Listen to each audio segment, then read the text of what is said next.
The room is pitch black, except for that harsh blue glow reflecting off your tired eyes.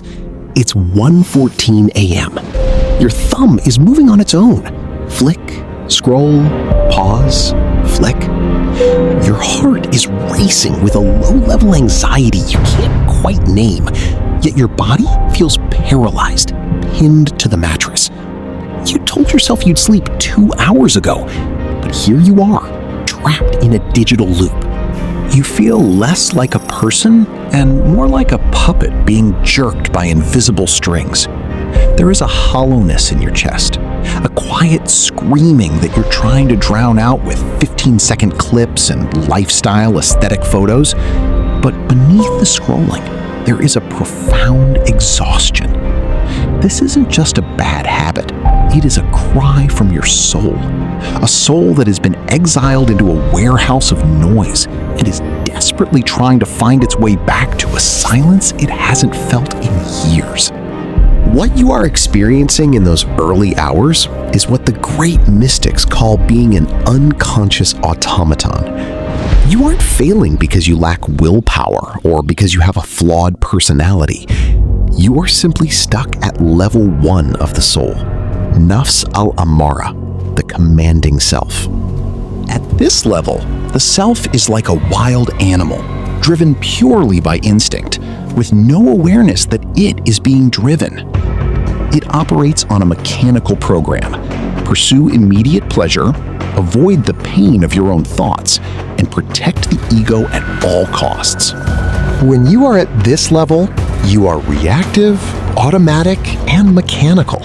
An impulse arises and you pursue it without a gap between the stimulus and your response. You think your desires are your own authentic voice, but Ibn Arabi warned that this is the greatest tragedy. You are imprisoned and you don't even know it.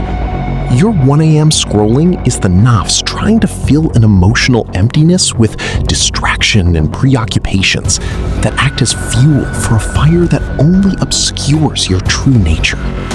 To find the cure, we must turn to the greatest master, Ibn Arabi, a man who mapped the human soul with the precision of a scientist and the heart of a mystic. He tells us that your mind is like a forest, and the voices of your ego are wild animals crying from every direction, frightening you, pulling you, and exhausting you. The solution isn't to fight the animals, it's to find the clear lake at the forest's center, which is zikr, or divine remembrance. Ibn Arabi's core concept is the mirror. He teaches that your heart is a subtle organ of perception, a mirror designed to reflect the light of the real. But right now, that mirror is covered in what the Quran calls ran, the rust of habitual heedlessness. Your scrolling is just adding more dust to the glass. To stop the noise, you need Muraqaba, spiritual watchfulness. This is the art of surrendering every calculation.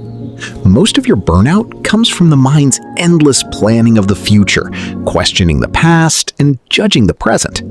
When you practice Muraqaba, you stop trying to be the CEO of reality and start becoming the witness. Ibn Arabi's cure isn't found in a book, it's found in action. Here are 3 steps to reclaim your soul from the digital void. Behavioral remembrance. Ibn Arabi taught that you cannot control thoughts with more thoughts. You change the mind by changing your deeds. True remembrance isn't just words on a tongue, it's lived. When the urge to scroll hits, perform an act of opposite impulse. If your ego wants to consume, choose to give. Send a sincere prayer for someone else, or perform a small act of service. This starves the ego, and settlement begins. The silence between breaths.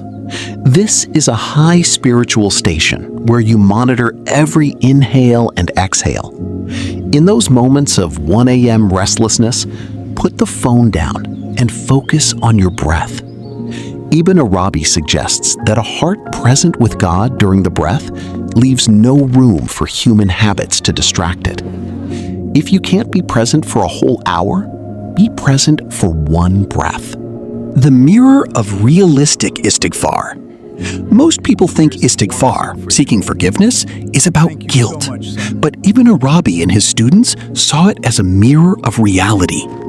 Before you sleep, perform a complete accounting. Witness your day without judgment. See where you lied to yourself, where you were uncovered. By admitting you are broken, you actually begin to subtract the illusion of separation and find wholeness. The emotional epic. To understand the power of this internal victory, we look to the mystic martyr, al-Hallaj. He was a man who lived in a state of intoxicated love, refusing to keep the secrets of the soul hidden. When the world around him was obsessed with outward forms and political power, Hallaj stood in the marketplaces of Baghdad and cried out, "Ana al-Haq, I am the truth." He wasn't claiming to be God in an arrogant sense. He was expressing the ultimate annihilation of the ego. He famously said that the path is between two, but there is no other with God. He was like a moth that didn't just want to see the candle's light, but wanted to be consumed by its heat. Even as they led him to his execution, a brutal end where he was flogged and suspended on a gibbet, he didn't see defeat. He saw the death of his foul attributes as his greatest glory. He proved that when the Nafs is finally silenced, the heart becomes a flute. The emptiness of the flute isn't a lack, it is the very thing that allows the divine music to play through it. Your 1 a.m. scrolling is a search for that music, but you're looking in a warehouse of broken glass. The anchor CTA. You were born with a fitra, a primordial nature that is naturally inclined toward the divine. Your restlessness is just your fitra trying to return home. I want you to take one step toward that clear lake today. Don't just watch this and scroll to the next video. Pause. Take a breath. I want you to anchor this realization right now. In the comments below, type the phrase, "I am the witness." By typing these 4 words, you are telling your Nafs al-Ammara that you are no longer its puppet. You are reclaiming the station of the observer. You are beginning to polish the mirror. Leave the phrase, "I am the witness" below, and let's start the journey back to the silence.